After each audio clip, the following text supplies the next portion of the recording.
இனி கடையில் போய் பரோட்டா வாங்கி தர சொல்லி கேட்கவே மாட்டாங்க. மாவு பிசைகிறதுக்கு நல்லா இந்த மாதிரி கொஞ்சம் அகலமான பாத்திரம் எடுத்துக்கிட்டு இந்த பாத்திரத்தில் 1 கிலோ அளவுக்கு மைதா மாவை சலிச்சு எடுத்து வச்சுருக்கேன். கடையில் நீங்கள் ஃப்ரெஷ்ஷாக வாங்கிட்டு வந்து யூஸ் பண்ணுற மாதிரி இருந்தாலும் ஒரு முறை சலிச்சுக்கோங்க. தேவையான அளவு உப்பு சேர்த்துக்கிறேன். 1.5 டீஸ்பூன் சர்க்கரை சேர்த்துக்கிறேன். ஒரு முட்டை வந்து பார்த்திங்கன்னா எடுத்து வச்சுருக்கேன். இப்போ இந்த முட்டையை உடச்சி சேர்த்துக்கலாம். 50 ml பால் வந்து நான் எடுத்து வச்சுருக்கேன். பாக்கெட் பாலாக இருந்தால் நீங்கள் அப்படியே சேர்த்துக்கலாம். பசும்பாலாக இருக்கும்போது நீங்கள் காய வச்சுட்டு சேர்த்துக்கோங்க. முதல்ல இது எல்லாத்தையும் சேர்த்து மாவோட நல்லா கலந்து கொடுத்துக்கலாம். எல்லாத்தையும் மாவோட சேர்த்து கலந்து கொடுத்ததுக்கப்புறம் தண்ணி கொஞ்சம் கொஞ்சமாக சேர்த்து மாவு வந்து பிசைஞ்சிக்கிறேன். ரொம்ப கெட்டியாக இல்லாமல் கொஞ்சம் சாஃப்டாக இருக்கிற மாதிரி மாவு பிசைஞ்சிக்கலாம். தண்ணி கொஞ்சம் கொஞ்சமாக சேர்த்து மாவு வந்து பார்த்திங்கன்னா நல்லா பிசைஞ்சு எடுத்துக்கிட்டேன். இப்போது 4 டீஸ்பூன் அளவுக்கு எண்ணெயை சேர்த்துட்டு நல்லா இந்த மாதிரி கொஞ்சம் மாவு காயாமல் இருக்கிறதுக்கு தடவி விட்டுக்கலாம். 1 மணி நேரம் ஆச்சு மாவு வந்து நல்லா ஊறட்டும். அப்படியே மேலே ஒரு பிளேட் போட்டு மூடி வச்சிடலாம். நல்லா 1 மணி நேரத்துக்கு மாவு நல்லா ஊறட்டும். மாவு வந்து பார்த்திங்கன்னா 1 மணி நேரத்துக்கு நல்லா நான் வந்து ஊற வச்சு எடுத்துக்கிட்டேன். இப்போ மாவு நல்லா ஊறி வந்திருக்கு. இப்போ நம்ம மேலே வந்து சேர்த்துருந்தோம் பார்த்திங்களா, அந்த எண்ணெயை வந்து நல்லா மாவோடு சேர்த்து நல்லா கலந்து கொடுத்துட்டு சின்ன சின்ன உருண்டைகளாக பண்ணிக்கலாம்.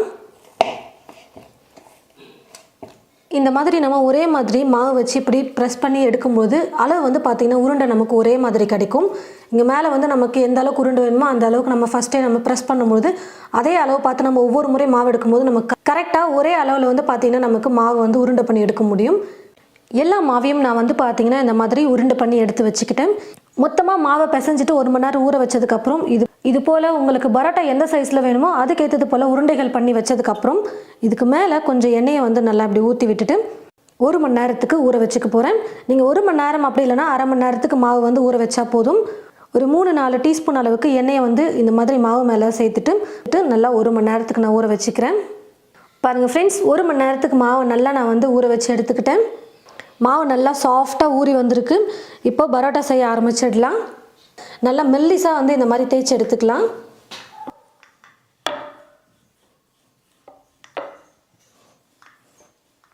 கீழே ஒட்டாமல் இருக்கிறதுக்கு மட்டும் எண்ணெயை மட்டும் நீங்கள் தடவிட்டிங்கன்னா போதும். நல்லா பேப்பர் மாதிரி நல்லா மெல்லிஸாக வந்து தேய்ச்சி எடுத்துக்கணும். நல்லா பேப்பர் மாதிரி நல்லா இது போல் தேய்ச்சி எடுத்ததுக்கப்புறமா கத்தியை வச்சு நல்லா மெல்லிஸாக இது போல் கட் பண்ணி எடுத்துக்கலாம்.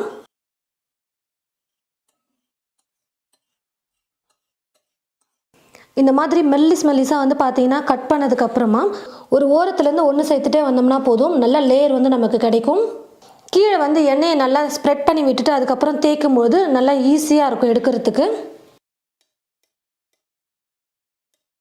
இந்த மாதிரி எல்லாத்தையும் ஒன்று சேர்த்ததுக்கப்புறமா அப்படியே ஒரு பக்கம் இருந்து நம்ம சுற்றி எடுத்துக்கலாம். இது போல் சுற்றி மேலே வந்து இதை வச்சுடுங்க. இதே மாதிரி ரெடி பண்ணி ஒரு பக்கமாக வச்சுக்கிட்டோம்னா பரோட்டா தட்டி போட்டு சுடுறதுக்கு கரெக்டாக இருக்கும். நம்ம தேய்க்கிறதுக்கு கீழே வந்து பார்த்தீங்கன்னா நீங்கள் ஒரு பிளேட் திருப்பி போட்டு கூட தேய்ச்சிக்கலாம். அப்படி இல்லைனா சப்பாத்தி தேய்க்கிற கட்டையில் கூட நீங்கள் தேய்ச்சிக்கலாம். மாவு தேய்க்கிறதுக்கு முன்னாடி நல்லா இந்த மாதிரி எண்ணெயை ஸ்ப்ரெட் பண்ணி விட்டுட்டு தேய்க்கும் போது எடுக்க ரொம்ப ஈஸியாக இருக்கும். நல்லா பேப்பர் மாதிரி தேய்ச்சிட்டு நல்லா மெல்லிஸாக நம்ம வந்து கட் பண்ணிவிட்டு செய்யும் போது ரொம்ப லேயர்ஸ் வந்து நிறையா வரும். இது போல் மாவு வந்து பார்த்திங்கன்னா ரெடி பண்ணி வச்சிட்டிங்கன்னா ரொம்ப ஈஸியாக இருக்கும். தட்டி நம்ம தோசைக்கல்லில் போட்டு பரோட்டா செஞ்சு எடுக்கிறதுக்கு. கையிலே வந்து பார்த்திங்கன்னா இப்படி சும்மா இப்படி ப்ரெஸ் பண்ணி எடுத்துக்குவாங்க. அப்படி இல்லைனா இந்த மாதிரி சப்பாத்தி கட்டையை வச்சு கூட தேய்ச்சிக்கோங்க. உங்களுக்கு பரோட்டா எந்த அளவுக்கு மொத்தமாக வேணுமோ அதுக்கேற்றது போல் நீங்கள் தேய்ச்சி எடுத்துக்கோங்க.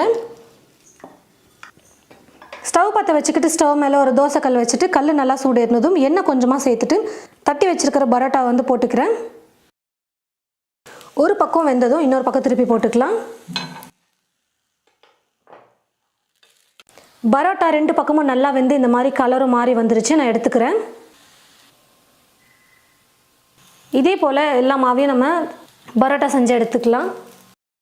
பரோட்டா வந்து பார்த்திங்கன்னா நல்லா சூப்பராக ரெடி பண்ணியாச்சு.